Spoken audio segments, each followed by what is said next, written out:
सभी स्वागत करती हूँ आपका फिर से नई वीडियो में। आज हम करेंगे when revised values of assets and liabilities are not to be recorded. अब तक हमने क्या किया था, जो भी हमारे एसेट्स एंड लायबिलिटीज थी उनकी जो हम मार्केट वैल्यू निकालते थे उसको हम रिवैल्यूएशन अकाउंट में ट्रांसफर करते थे, प्रॉफिट एंड लॉस फाइंड करते थे। पार्टनर्स में यदि प्रॉफिट या लॉस होता था, पार्टनर्स में ऑल रेशियो में क्या कर देते थे, डिस्ट्रीब्यूट कर देते।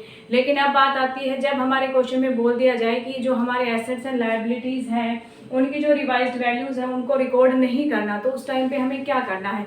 तो जैसे आपको याद होगा जब हमने रिजर्व्स के बारे में पढ़ा था, तो रिजर्व्स में जब ये टॉपिक आया था कि हमें रिजर्व्स को ट्रांसफर नहीं करना पार्टनर के कैपिटल अकाउंट में, तो उस टाइम पे हमने क्या करा था, एडजस्टमेंट एंट्री करी थी। तो इसमें भी हमें सेम क्या करना है, एडजस्टमेंट एंट्री पास करनी है। मैं आपको बताती हूँ कैसे हमें पास करनी है वो एडजस्टमेंट एंट्री।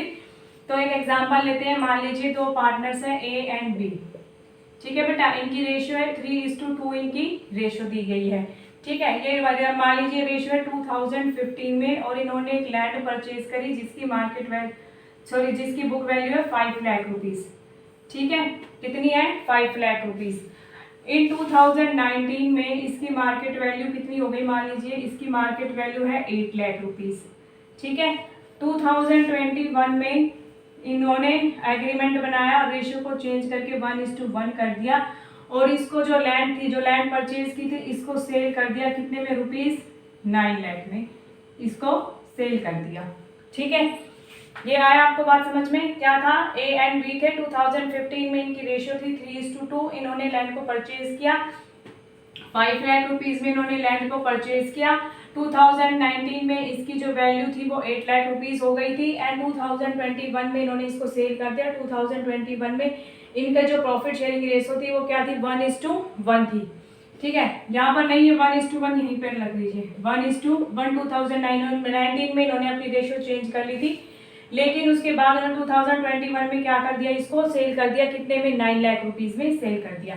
अब क्वेश्चन में बोला है तो देखिए जब लैंड इन्होंने जो परचेज करी थी वो 5 लाख की थी, सेल कर दी 9 लाख की, तो कितने का प्रॉफिट हुआ, 4 लाख रुपीज का प्रॉफिट हुआ, ठीक है। अब क्वेश्चन में बोल दिया है कि जो रिवाइज्ड वैल्यू है उसको हमें रिकॉर्ड नहीं करना, तो अब क्या करेंगे पार्टनर्स, जो ये 4 लाख रुपीज का जो प्रॉफिट हुआ है, अब इन कब सेल करी है, 1:1 रेशियो थी, उसके बाद उन्होंने सेल किया है, तो ये प्रॉफिट आपस में दोनों पार्टनर डिस्ट्रीब्यूट कर लेंगे ए एंड बी, ठीक है। इक्वल अमाउंट में 1:1 इनकी रेशियो थी, तो कितनी अमाउंट आ जाएगी, 1/2 2 लाख रुपीज दोनों पार्टनर आपस में क्या कर लेंगे, डिस्ट्रीब्यूट कर लेंगे, ठीक है।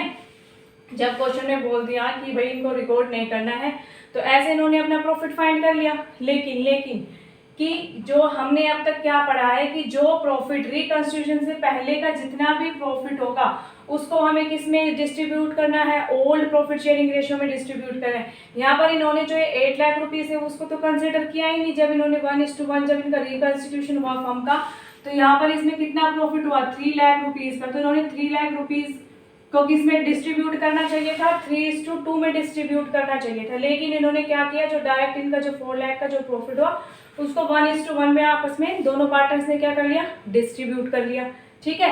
लेकिन यदि हम रिवैल्यूएशन अकाउंट बनाते तो उसमें हमारा प्रॉफिट हम कैसे डिस्ट्रीब्यूट करते कि जो यहाँ पर 1:1 जो रिकंस्टिट्यूशन से पहले का जो प्रॉफिट था, यानी कि 5 लाख से जो इनकी लैंड की जो मार्केट वैल्यू 8 लाख रुपीज हुई थी, जो 3 लाख का इनको प्रॉफिट हुआ था वो किस में डिस्ट्रीब्यूट करना है, 3:2 की रेशियो में डिस्ट्रीब्यूट करना है, क्योंकि ये हमारी क्या ओल्ड प्रॉफिट शेयरिंग रेशियो है, ओल्ड रेशियो में ही हम डिस्ट्रीब्यूट करते हैं जो रिकंस्ट्रक्शन से पहले का जितना भी हमारा प्रॉफिट होता है।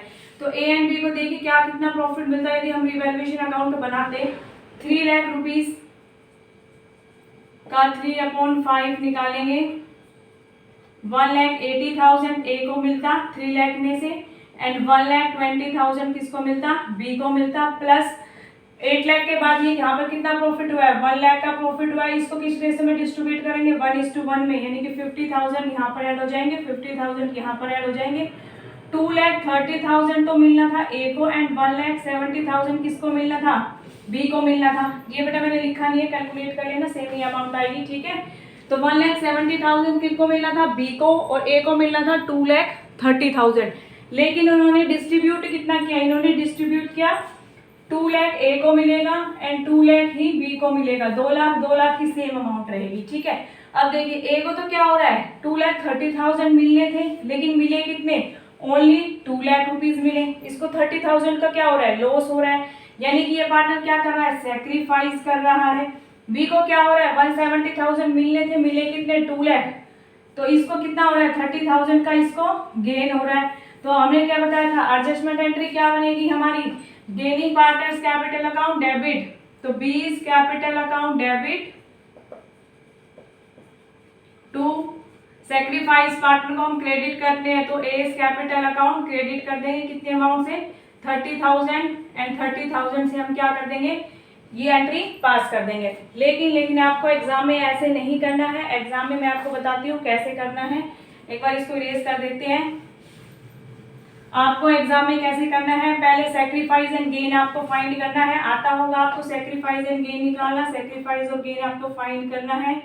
ए की ओड रेशियो क्या है, सेक्रीफाइस का फॉर्मूला क्या है, old ratio minus new ratio, 3/5 में से माइनस कर देंगे 1/2,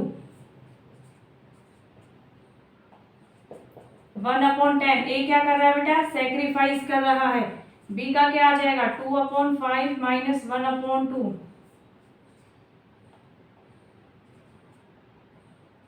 माइनस 1/10 आएगा। तो ये क्या कर रहा है बेटा, गेन कर रहा है। किस अमाउंट का गेन कर रहा है, किस अमाउंट का ये सेक्रीफाइस कर रहे हैं, जो ये हमारा जो 3 लाख जो हमने फाइंड किया है रिकंस्टिट्यूशन से पहले, इस 3 लाख रुपीज पर क्या कर रहा है, ए सेक्रीफाइस कर रहा है। कितनी अमाउंट, 1/10, तो 3 लाख का हम 1/10 निकालेंगे, कितना आ जाएगा हमारा, 30,000 आ जाएगा। ऐसे ही इसका निकालेंगे, इसका भी 30,000 आ जाएगा। यानी कि ए सेक्रीफाइस कर रहा है 30,000, यानी कि इन फ्यूचर में जब ए सेक्रीफाइस कर रहा है तो उसको आज हम 30,000 रुपीज दे देंगे, तो इसका कैपिटल अकाउंट क्रेडिट हो जाएगा। बी फ्यूचर में गेन कर रहा है तो ये अब ए को ट्रांसफर कर देगा, कितनी अमाउंट, 30,000। तो एंट्री हमारी सेम हो जाएगी, B is capital account debit to A is capital account 30,000 and 30,000। ठीक है, आया आपको समझ में। ऐसे आपको सभी क्वेश्चन करने हैं। पहले यदि क्वेश्चन में बहुत सारे आपको एसेट्स एंड लायबिलिटीज मिलेंगी, तो सॉरी एसेट्स एंड लायबिलिटीज का आप पहले क्या निकालेंगे, नेट इफेक्ट निकालेंगे।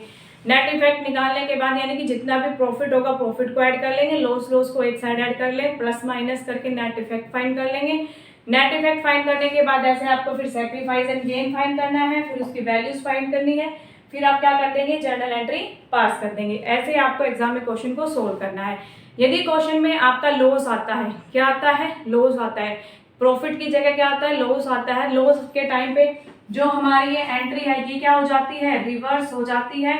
जो पार्टनर सेक्रीफाइस करेगा उसको हम डेबिट कर देंगे और जो पार्टनर गेन करेगा उसको हम क्रेडिट कर देंगे। क्यों, क्योंकि वो लॉस होता है, जो पार्टनर सेक्रीफाइस करेगा फ्यूचर में उसको क्या होगा, लॉस कम पे करना पड़ेगा, इसीलिए ये एंट्री हमारी क्या हो जाती है, रिवर्स हो जाती है इन केस ऑफ लॉस।